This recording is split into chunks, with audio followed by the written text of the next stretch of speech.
नमस्कार दोस्तों, रीट की सुपर 15 सीरीज में आप सब विद्यार्थियों का स्वागत है। और एक बार फिर मैं आप सब लोगों के सामने एक नया वीडियो लेके आया हूं जहां पे हम ज्यामिति से संबंधित सारी बेसिक थ्योरी अच्छे से पढ़ने की कोशिश करते हैं, क्योंकि रीट में ज्यामिति के प्रश्न 4 से 5 एग्जाम में पूछे जाते हैं। और अगर आप इस सारी थ्योरी को अच्छे से समझोगे तो एग्जाम में एक भी प्रश्न आपका गलत नहीं होगा। तो ज्यामिति से संबंधित सभी महत्वपूर्ण नियमों और प्रमेय जो है उनसे संबंधित अपन बात करते हैं। और शुरू करने से पहले कहूँगा, एक ऑफलाइन बैच जिसमें मात्र 1000 रुपये फीस है, 8 मार्च से प्रारंभ हो चुका है शाम 5 बजे। अगर आप लोग इच्छुक हो तो इस बैच को दी गए स्थान पर ज्वाइन कर सकते हैं। दोस्तों आगे बढ़ते हैं। आज अपन बात करते हैं त्रिभुज से संबंधित कुछ इंपॉर्टेंट बातें जो मैं आपको समझाने की कोशिश करता हूँ। त्रिभुज क्या होता है भाइयों? त्रिभुज एक ऐसा बहुभुज है जो 3 रेखाखंडों से घिरी बंद आकृति रहती है, जिसमें 3 रेखाखंडों से घिरी बंद आकृति। रेखाखंड क्यों? क्योंकि रेखाखंडों की लंबाई निश्चित होती है, जैसा कि आप सब लोग जानते हो। और त्रिभुज की तीनों भुजाओं की लंबाई भी निश्चित होती है, इसलिए त्रिभुज की भुजाएं हमेशा, कोई भी बहुभुज हो उसकी भुजाएं रेखाखंड होते हैं। कभी भी उनकी भुजाएं रेखाएं नहीं हो सकती और किरण नहीं हो सकती। कोई भी बहुभुज जो बनेगा वो रेखाखंडों से ही बनेगा। त्रिभुज 3 रेखाखंडों से घिरी बंद आकृति होती है, जिसमें टोटल 3 भुजाएं होती है, 3 कोण होते हैं और उसके 3 ही शीर्ष होते हैं। त्रिभुज में 3 कोण बनते हैं, तीनों कोणों का जोड़ 180 डिग्री होता है और 3 भुजाएं रहती है। जैसे ये ए, बी और सी, 3 भुजाएं कौन कौन सी है? ए बी, बी सी और ए सी। और इसके ये 3 बिंदु जो है वो कोण 3 शीर्ष कहलाएंगे। ए बी सी क्या है? 3 शीर्ष। और त्रिभुजों को अलग अलग प्रकारों में बांटा जा सकता है। उसको बांटने का तरीका है, एक तो भुजाओं की लंबाई के आधार पर। भुजाओं की लंबाई क्या है? तो भुजाओं की लंबाई के आधार पर अगर अपन बात करें तो त्रिभुजों का पहला प्रकार होता है समबाहु त्रिभुज। समबाहु यानी समान, बाहु मतलब भुजा, सम मतलब समान और बाहु का मतलब क्या होता है? भुजा। ऐसा त्रिभुज जिसकी तीनों भुजाओं की लंबाई बराबर हो वो समबाहु त्रिभुज कहलाता है। और तीनों भुजाएं तो बराबर होती है, साथ में इसका प्रत्येक कोण भी बराबर होता है और वो प्रत्येक कोण 60 डिग्री का होता है। तो एक समबाहु त्रिभुज ऐसा त्रिभुज है जिसकी तीनों भुजाएं लंबाई में बराबर है, यानी एक भुजा 6 सेंटीमीटर है तो बाकी दोनों भुजाएं भी 6 सेंटीमीटर होगी और प्रत्येक कोण 60 डिग्री का होता है और तीनों कोणों का जोड़ 180 डिग्री होगा अपने आप। 60 + 60 + 60 करोगे तो 180 हो जाएगा। तो ये है समबाहु त्रिभुज क्या होता है मेरे भाइयों। इसी प्रकार हमारे पास अगला त्रिभुज का प्रकार भुजाओं की लंबाई के आधार पर है समद्विबाहु। सम यानी समान, द्वि का मतलब क्या है? 2, और बाहु का मतलब क्या है? भुजा, यानी जिसमें 2 भुजाओं की लंबाई समान हो। कोई भी 2 भुजाएं यदि बराबर लंबाई की निकल गई तो वो समद्विबाहु त्रिभुज कहलाएगा। और जितनी भुजाएं बराबर होती है उतने कोण भी बराबर होते हैं, तो इसमें 2 कोण भी बराबर रहते हैं। कहने का मतलब क्या है? जैसे ये आपके सामने त्रिभुज है, इसका नाम रख दिया PQR। 2 भुजाएं बराबर होगी, PQ भी 7 सेंटीमीटर और PR भी 7 सेंटीमीटर, तीसरी भुजा 8 सेंटीमीटर है। तो जो 2 भुजाएं बराबर रहती है ना, उनके सामने के कोण भी आपस में बराबर रहेंगे। जैसे ये कोण 40 डिग्री है तो ये कोण भी 40 डिग्री रहेगा। और तीसरा कोण कितना होगा? तीनों कोणों का जोड़ 180 डिग्री होना चाहिए। 40 और 40 80, तीसरा कोण हो जाएगा 100 डिग्री। इसी प्रकार तीनों कोणों का जोड़ होगा 180 डिग्री। तो समद्विबाहु त्रिभुज में 2 भुजाएं और 2 कोण बराबर रहते हैं। और वो 2 कोण कौन से रहते हैं? जो 2 भुजाएं बराबर होते हैं उन्हीं के विपरीत वाले कोण आपस में बराबर रहते हैं ना। तो 2 कोण बराबर रहते हैं और उनके सामने की भुजाएं बराबर रहती है। तीसरी भुजा भी अलग लंबाई की होगी और उस असमान भुजा के सामने वाला कोण भी सबसे अलग होगा। जैसे ये दोनों 40-40, तीसरा कोण क्या है? 100। उम्मीद करता हूं ये बात आपको समझ में आई होगी। अच्छा, आगे हमारे पास तीसरा त्रिभुज का कौन सा प्रकार है? विषम बाहु। विषम बाहु, विषम यानी समान नहीं है, अलग अलग है। अलग अलग क्या है? भुजा। जिसकी तीनों भुजाएं असमान लंबाई की हो वो विषम बाहु त्रिभुज कहलाता है। चूंकि तीनों भुजाएं असमान लंबाई की होगी तो तीनों कोण भी, तो उन तीनों कोणों का माप भी असमान होगा। लेकिन इसमें ध्यान रखना, जो भुजा सबसे बड़ी होती है, सबसे बड़ी भुजा के सामने का कोण भी सबसे बड़ा होता है, सबसे छोटी भुजा के सामने का कोण भी सबसे क्या होता है, छोटा। तो ये बात आपको ध्यान रखनी है। आगे बढ़ते हैं। अब अगर अपन बात करें त्रिभुजों के प्रकार, कोणों के आधार पर कितने प्रकार का त्रिभुज होता है, कोणों के आधार पर। इससे पहले अपन पढ़ रहे थे भुजा की लंबाई के आधार पर। अब अपन बात करें कोणों के आधार पर त्रिभुज कितने प्रकार के होते हैं, जिसमें कोण की माप के अनुसार त्रिभुज का नाम रखा जाता है। तो न्यून कोण त्रिभुज ये पहला प्रकार है। न्यून कोण मतलब जिसके सारे कोण 90 डिग्री से कम हो, सारे मतलब तीनों कोण 90 डिग्री से कम निकलेंगे तो वो कैसा त्रिभुज कहलाएगा, न्यून कोण, है ना। तीनों कोण 90 डिग्री से कम होंगे, कोण 90 डिग्री से कम होने चाहिए। भुजाओं की लंबाई नहीं, अपन कोण देखकर त्रिभुज का प्रकार पता करते। जैसे एक है 50 डिग्री, दूसरा है 70 डिग्री और तीसरा है 60 डिग्री। तो यहाँ पे 50, 60, 70 तीनों कोण अलग अलग है। तो कोणों के माप देखकर यदि त्रिभुज को अपन देखें जिसमें तीनों कोण 90 डिग्री से कम है, प्रत्येक कोण 90 डिग्री से कम होना चाहिए, प्रत्येक कोण न्यून कोण होना चाहिए, ऐसा त्रिभुज न्यून कोण त्रिभुज कहलाता है। इसकी भुजाओं की लंबाइयां अलग अलग होगी, ध्यान रखना, ए, बी और सी। लेकिन ये यहाँ आपको ध्यान रखना है, जो कोण सबसे बड़ा है उसके सामने वाली भुजा भी सबसे बड़ी होगी। यानी कोण सी, भुजा सी सबसे बड़ी होगी। उसके बाद 60 डिग्री के सामने वाली भुजा है, उससे छोटी भुजा ए होगी। सबसे छोटी भुजा होगी सबसे छोटे कोण वाली, 50 डिग्री के सामने वाली भुजा सबसे छोटी होगी। और न्यून कोण त्रिभुज की भुजाओं में क्या संबंध होता है, भुजाओं में यह संबंध होता है सबसे छोटी भुजा का वर्ग बाकी दोनों भुजाओं के वर्ग, सबसे बड़ी भुजा का जो वर्ग रहता है, सबसे बड़ी भुजा का वर्ग, सबसे बड़ी भुजा का वर्ग बाकी दोनों के वर्गों के जोड़ से हमेशा कम होता है। सबसे बड़ी भुजा का वर्ग, जैसे मैं उदाहरण बताता हूं, एक त्रिभुज है, इसकी 3 भुजाएं हैं, 6 सेंटीमीटर, 7 सेंटीमीटर और 8 सेंटीमीटर।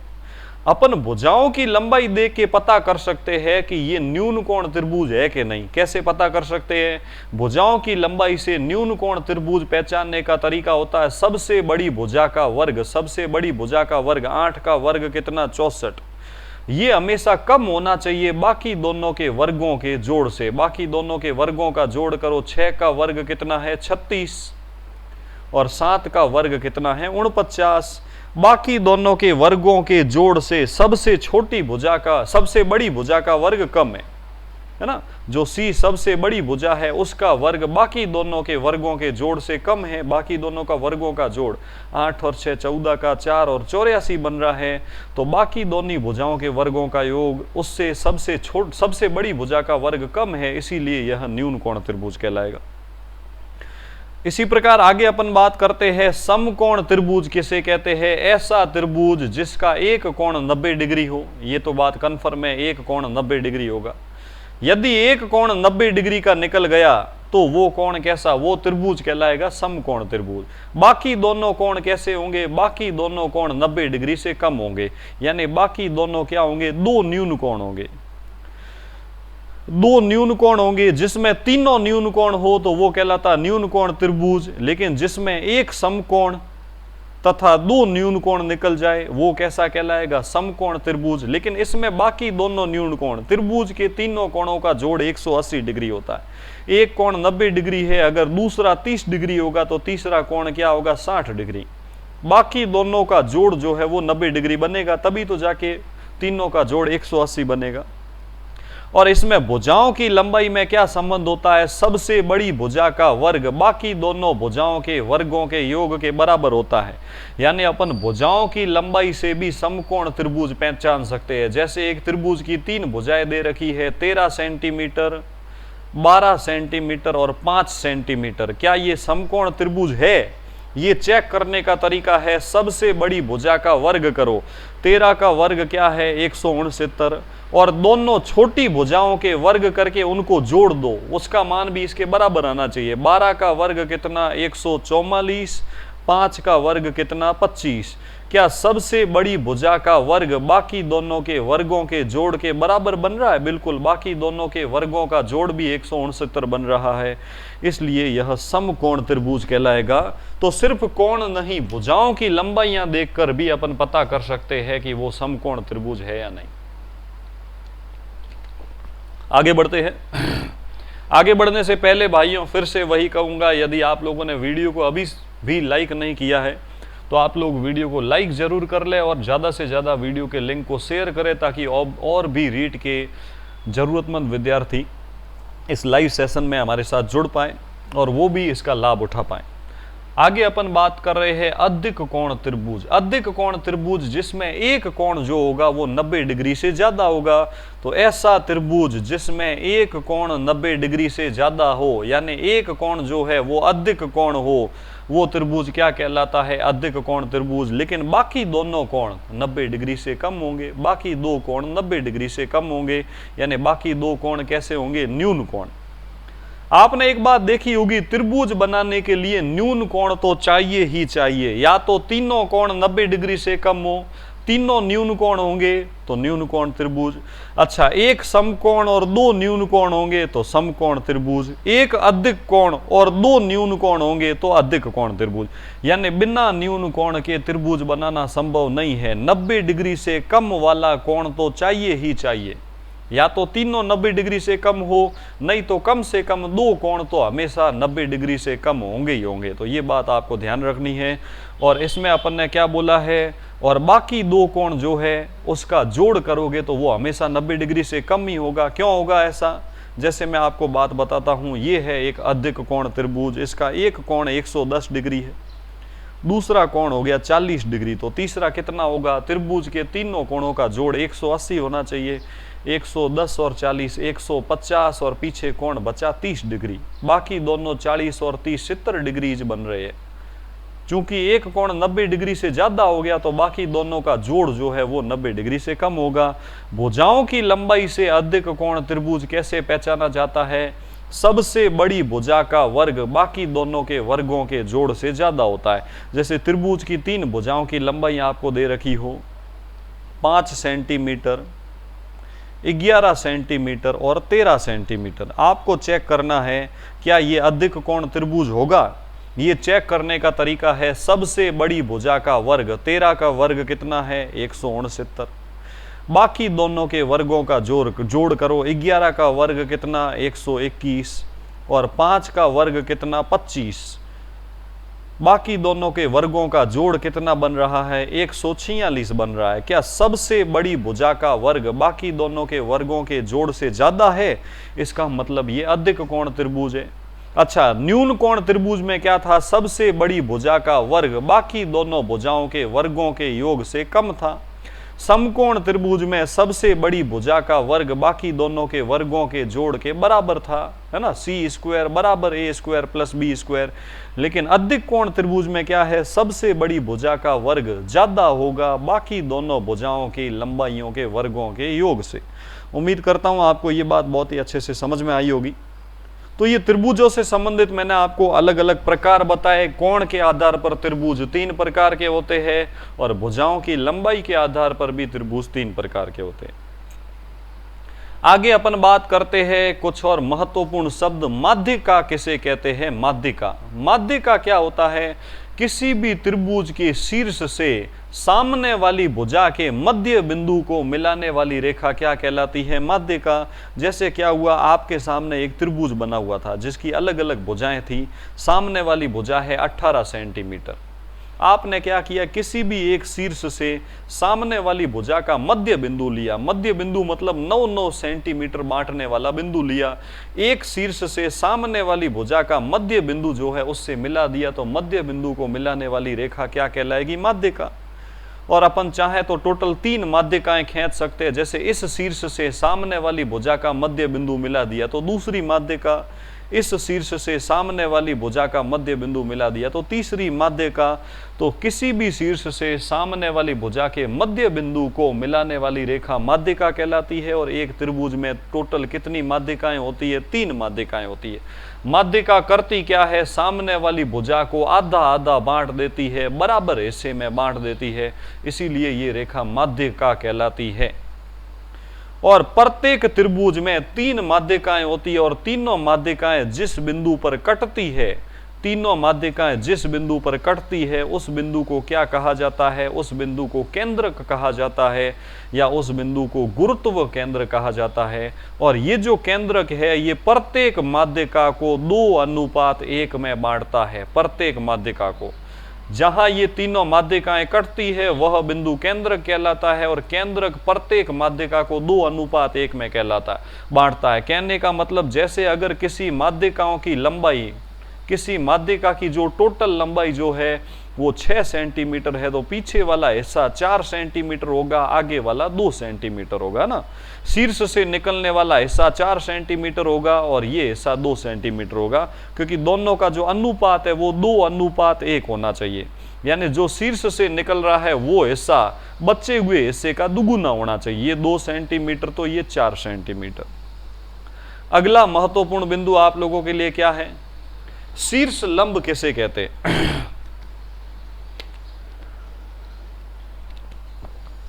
आगे महत्वपूर्ण बिंदु आपके सामने ये है, किसी भी त्रिभुज का शीर्ष लंब क्या कहलाता है? किसी भी शीर्ष से सामने वाली भुजा पर 90 डिग्री का कोण बनाने वाली रेखा।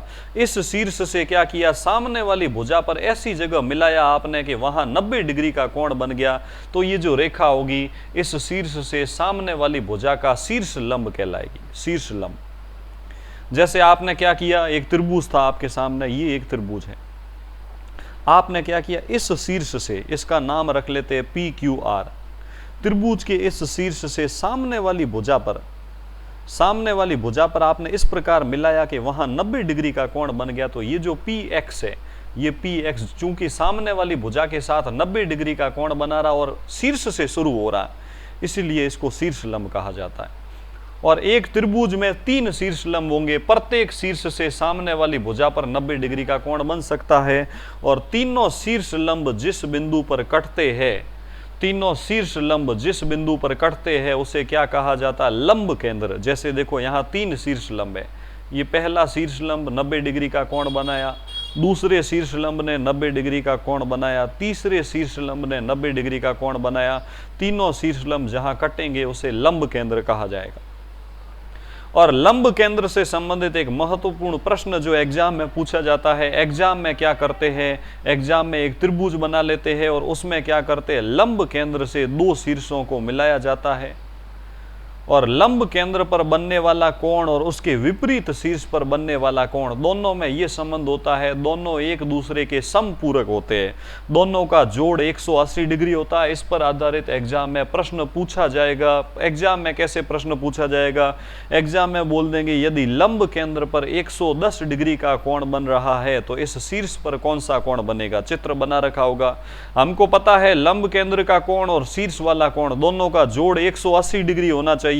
तो लंब केंद्र पर 110 डिग्री का कोण है तो शीर्ष पर 70 डिग्री का कोण होगा, क्योंकि दोनों एक दूसरे के समपूरक है, दोनों का जोड़ 180 होना चाहिए। इस टाइप का प्रश्न आपको एग्जाम में पूछा जा सकता है, इसलिए आपको पता होना चाहिए कि जैसे अगर एग्जाम में प्रश्न पूछा जाता है और एक लंब केंद्र पर कोण और शीर्ष पर कोण आपको बोल दे यदि शीर्ष पर 60 डिग्री का कोण बन रहा है तो लंब केंद्र, या ये O जो है वो लंब केंद्र को दिखा रहा है, तो लंब केंद्र पर कितना कोण बनेगा? छोटा सा नियम, दोनों का जोड़ 180 डिग्री होना चाहिए। ये कोण 60 डिग्री है तो लंब केंद्र पर 120 डिग्री का कोण बनेगा।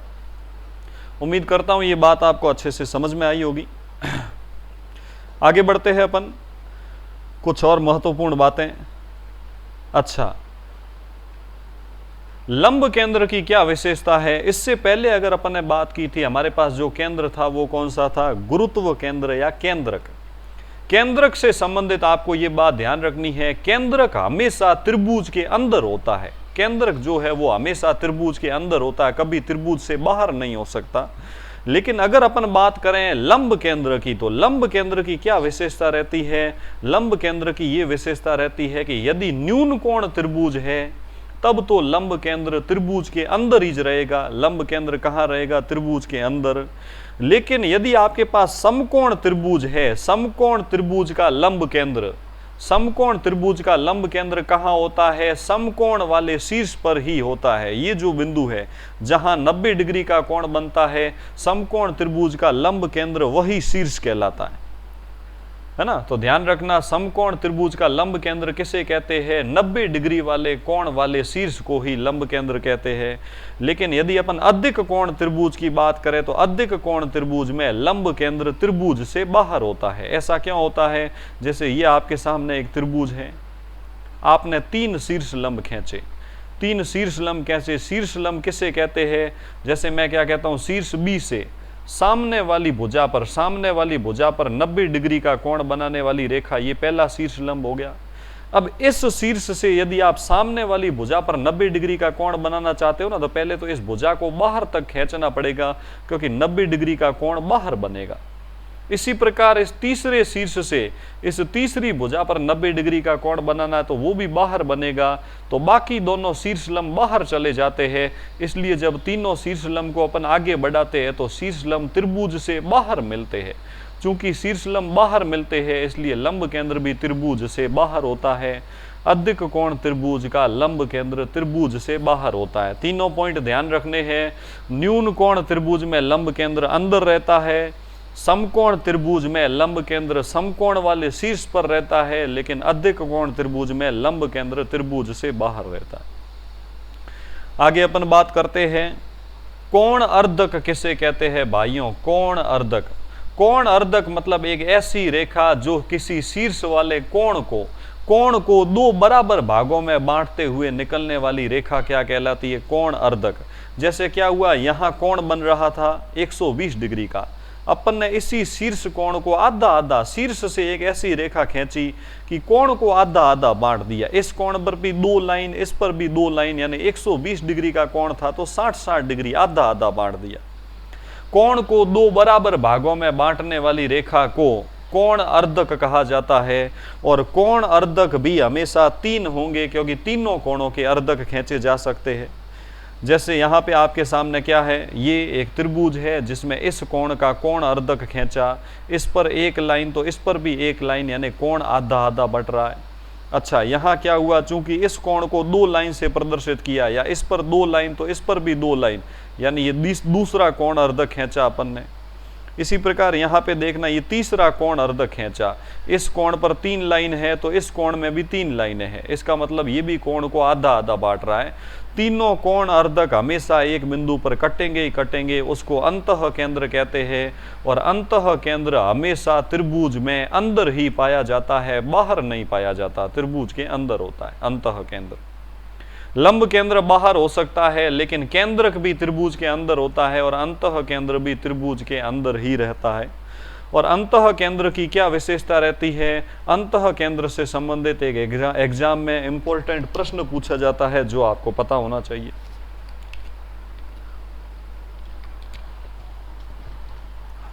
एग्जाम में ऐसा चित्र बना हुआ होगा जिसमें क्या होगा, यहां पे ऐसे कोण बना देंगे और क्या करेंगे, बोलेंगे इस कोण पे एक लाइन तो इस पे भी एक लाइन। अगर कोणों में दोनों तरफ एक एक लाइन खींच दे मतलब ये कोण अर्धक है।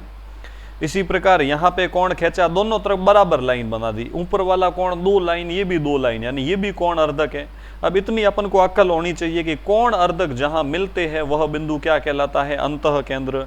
अपन को क्या करेंगे, ऊपर वाला कोण दे देंगे। भाई ऊपर यदि 60 डिग्री का कोण बनता है तो बताओ कोणों के अर्धक जहां कट रहे हैं उस अंतः केंद्र पर कितना कोण बनेगा?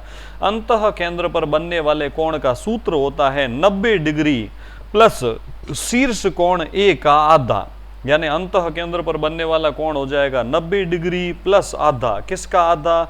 ऊपर वाले शीर्ष कोण 60 डिग्री का आधा। 60 डिग्री का आधा, 2 से 60 कटा 30 बार, 90 प्लस 30, 90 प्लस 30 यानी उत्तर क्या हो जाएगा? 120 डिग्री। जैसे एक और प्रश्न मैं लेता हूं, यहाँ पे यदि आप लोगों को ऐसा बोल देते कि भाई ऊपर जो कोण बन रहा है वो कोण बन रहा है आपके पास 25, ऊपर जो कोण बन रहा है वो आपके पास बन रहा है 20 डिग्री का, तो बताओ यहाँ अंतः केंद्र पर कितना कोण बनेगा? तो अंतः केंद्र पर बनने वाला कोण होगा 90 डिग्री प्लस ऊपर वाले कोण का आधा, 20 का आधा कितना? 10, 90 प्लस 10 यानी अंतः केंद्र पर बनने वाला कोण 100 डिग्री होगा। प्रश्न उल्टा भी पूछा जा सकता है, अंतः केंद्र पर बनने वाला कोण दे दे और ऊपर वाला पूछ ले तो कुछ भी नहीं करना। अंतः केंद्र पर जितना कोण बन रहा है उसमें से 90 डिग्री घटा देना, तो पीछे जो बच जाए, 100 में से 90 गया 10 डिग्री, पीछे जो बचे उसका डबल कर देना, तो 10 का डबल 20, ऊपर वाला कोण आ जाएगा।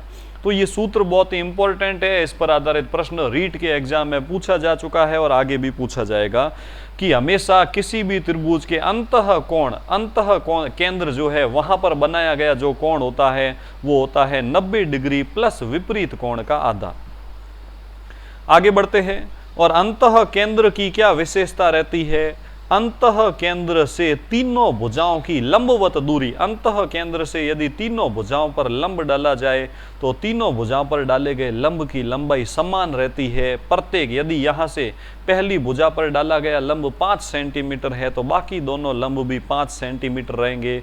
और अंतः केंद्र से एक ऐसा वृत्त खींचा जा सकता है जो त्रिभुज की तीनों भुजाओं को स्पर्श करता हुआ निकले। तो ऐसा वृत्त जो त्रिभुज की तीनों भुजाओं को स्पर्श करता हुआ त्रिभुज के अंदर रह जाता है वो अंतःवृत्त कहलाता है, और उस अंतःवृत्त का केंद्र जो है वो अंतः केंद्र ही होता है। उम्मीद करता हूं ये बात आपको बहुत ही अच्छे से समझ में आई होगी। आगे बढ़ते हैं अपन, कुछ और महत्वपूर्ण बातें जो मैं आपको बताता हूं वो है लंब समद्विभाजक। ये एक हमारे पास नया शब्द है, लंब समद्विभाजक किसे कहते हैं? लंब समद्विभाजक का मतलब क्या होता है?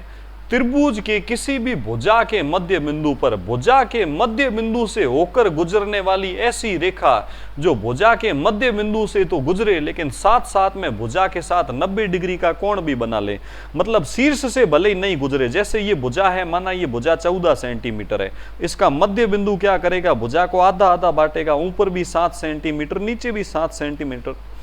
मध्य बिंदु पर 90 डिग्री का कोण बनाने वाली रेखा, मध्य बिंदु पर 90 डिग्री का कोण बनना चाहिए, और वो सामने शीर्ष से गुजरे नहीं गुजरे उससे कोई मतलब नहीं है। जैसे ये दूसरी भुजा है 10 सेंटीमीटर, तो 5-5 सेंटीमीटर बराबर हिस्से में बांटने वाला मध्य बिंदु, मध्य बिंदु पर 90 डिग्री का कोण बनाने वाली जो रेखा है, जो मध्य बिंदु से भी गुजरे और 90 डिग्री का कोण भी बना दे, दोनों काम एक साथ करने वाली रेखा को लंब समद्विभाजक कहते हैं।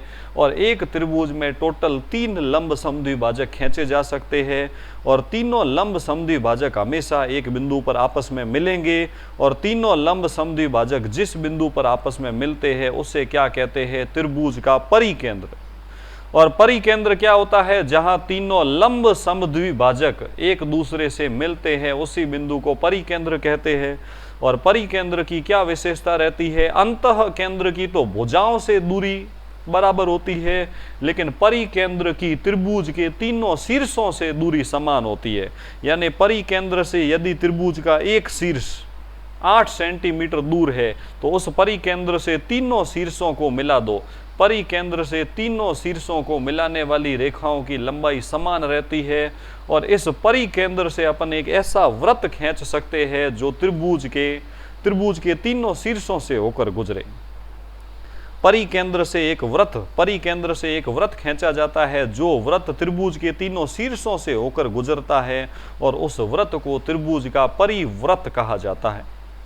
और परिकेंद्र पर बनने वाले कोण की क्या विशेषता रहती है? परिकेंद्र पर बनने वाला कोण विपरीत शीर्ष पर बनने वाला कोण का डबल होता है। यानी ऊपर 40 डिग्री का कोण होगा तो परिकेंद्र पर जो कोण होगा वो 80 डिग्री का होगा, या फिर परिकेंद्र पर जो कोण होगा उसका आधा जो होगा वो शीर्ष कोण होगा। तो ये बात आपको ध्यान रखनी है, यदि शीर्ष पर 35 डिग्री का कोण होगा तो परिकेंद्र पर उसका डबल यानी 70 डिग्री का कोण होगा। तो ये भी बात आपको अच्छे से ध्यान रखनी है। और उसके बाद अपन बात करते हैं कुछ महत्वपूर्ण बातें कि जो समबाहु त्रिभुज रहता है, समबाहु त्रिभुज में केंद्रक, लंब केंद्र, अंतः केंद्र और परिकेंद्र चारों एक ही बिंदु पर होते, अलग अलग नहीं होते, चारों एक ही बिंदु पर होते हैं, ध्यान रखना। लेकिन समद्विबाहु त्रिभुज में क्या होता है? केंद्रक, लंब केंद्र, अंतः केंद्र और परिकेंद्र एक बिंदु पर तो नहीं होते, होते तो चारों अलग अलग है, लेकिन ये चारों एक ही रेखा पर होते हैं, चारों संरेख होते हैं। किसमें संरेख होते हैं? सम द्विबाहु त्रिभुज में क्या होता है, जैसे ये सम द्विबाहु त्रिभुज है तो इधर केंद्रक आ गया, इधर परिकेंद्र, लंब केंद्र, अंतः केंद्र, चारों एक ही रेखा पर होंगे। लेकिन सम बाहु त्रिभुज में क्या होगा, जो बिंदु केंद्रक को दिखा रहा है वही बिंदु केंद्रक भी यही, लंब केंद्र भी यही, अंतः केंद्र भी यही और परिकेंद्र भी यही होगा। लेकिन सम द्विबाहु त्रिभुज में केंद्रक, लंब केंद्र, परिकेंद्र और अंतः केंद्र चारों अलग अलग होंगे पर एक ही रेखा पर उपस्थित होंगे। और विषम बाहु त्रिभुज में क्या होता है, केंद्रक, लंब केंद्र, अंतः केंद्र और परिकेंद्र चारों होते तो अलग अलग बिंदु हैं, जैसे केंद्रक यहाँ है, लंब केंद्र यहाँ है, परिकेंद्र यहाँ है, अंतः केंद्र यहाँ है, तो वो समान रेखा से नहीं गुजरते हैं तो असंरेख होते हैं। तो ये 4 महत्वपूर्ण बिंदु है जो आपको ध्यान रखने हैं भाइयों। उसके बाद अगर अपन बात करें परिकेंद्र कहां कहां पाया जाता है, ध्यान रखना, न्यून कोण त्रिभुज में परिकेंद्र त्रिभुज के अंदर होता है। समकोण त्रिभुज में परिकेंद्र कहां होता है, कर्ण के मध्य बिंदु पर। यदि आप समकोण त्रिभुज की बात करते हो तो समकोण त्रिभुज का जो परिकेंद्र होगा वो उसके कर्ण के मध्य बिंदु पर होगा और वहां से उसका परिवृत्त खींचा जा सकता है। अधिक कोण त्रिभुज में कहां होता है, परिकेंद्र त्रिभुज के बाहर होता है। ध्यान रखना 4 प्रकार के केंद्र है, एक तो है केंद्रक, दूसरा है अंतः केंद्र। केंद्रक और अंतः केंद्र इनकी क्या विशेषता है, केंद्रक और अंतः केंद्र हमेशा त्रिभुज के अंदर ही होते हैं, हमेशा त्रिभुज के अंदर होते हैं। लेकिन आपने लंब केंद्र देखा होगा, लंब केंद्र त्रिभुज के अंदर भी हो सकता है, बाहर भी हो सकता है। न्यून कोण त्रिभुज में लंब केंद्र अंदर होता है, समकोण त्रिभुज में लंब केंद्र समकोण वाले शीर्ष पर होता है, लेकिन अधिक कोण त्रिभुज में लंब केंद्र बाहर होता है। इसी प्रकार परिकेंद्र भी कहीं भी हो सकता है, परिकेंद्र हमेशा त्रिभुज के अंदर हो ये जरूरी नहीं है भाइयों। यदि न्यून कोण त्रिभुज है तो परिकेंद्र अंदर होगा, समकोण त्रिभुज है तो परिकेंद्र कर्ण के मध्य बिंदु पर होगा, और यदि अधिक कोण त्रिभुज है तो परिकेंद्र कहाँ होगा, त्रिभुज के बाहर। तो ये कुछ इंपॉर्टेंट पॉइंट थे जो आपको ध्यान रखने हैं। और जैसा कि मैंने आप लोगों को बताया, परिवृत्त किसे कहते हैं, एक ऐसा व्रत, परिकेंद्र से एक ऐसा व्रत खींचा जाए जो त्रिभुज के तीनों शीर्षों से होकर गुजरे, ऐसा व्रत परिवृत्त कहलाता है। तथा त्रिभुज का परिकेंद्र उसी व्रत का केंद्र होता है और परिकेंद्र की तीनों शीर्षों से जो दूरी है वो क्या रहती है, समान। तो ये अपन ने कुछ महत्वपूर्ण बातें की, त्रिभुज से संबंधित कुछ महत्वपूर्ण गुण धर्म थे जो मैंने आपको समझाने की कोशिश की। उम्मीद करता हूँ ये सारी बातें आपको अच्छे से समझ में आई होगी और आप लोग इस वीडियो का 1 से 2 बार अच्छे से रिवीजन करें। इस वीडियो का आप 1 से 2 बार अच्छे से रिवीजन करें। मैं आपके सामने त्रिभुज से संबंधित इन सारी इंपॉर्टेंट पॉइंट का अगली क्लास में रिवीजन करवाने की कोशिश करूंगा, लेकिन आप लोग PDF डाउनलोड करके टेलीग्राम चैनल से आप इसका अच्छे से रिवीजन कर ले भाइयों। ये बहुत ही महत्वपूर्ण है आपके लिए, एग्जाम की दृष्टि से बहुत ही इंपॉर्टेंट है। मैं मात्र 4 से 5 क्लास में पूरी ज्यामिति की सारी थ्योरी समझा दूंगा और उस पर आधारित 80 से 90 प्रश्न मैं आपको प्रैक्टिस करवाऊंगा। एग्जाम में एक भी प्रश्न बाहर नहीं जाएगा। ज़रूरत है तो आप लोगों के अच्छे से रिवीजन की दोस्तों, और मैं उम्मीद करता हूं आप इस पर बहुत ही अच्छे से ध्यान देंगे और रिवीजन बहुत ही अच्छे से करेंगे। धन्यवाद दोस्तों, वीडियो को लाइक कर ले। जल्द ही फिर मिलूंगा नए लेक्चर में, तब तक के लिए धन्यवाद।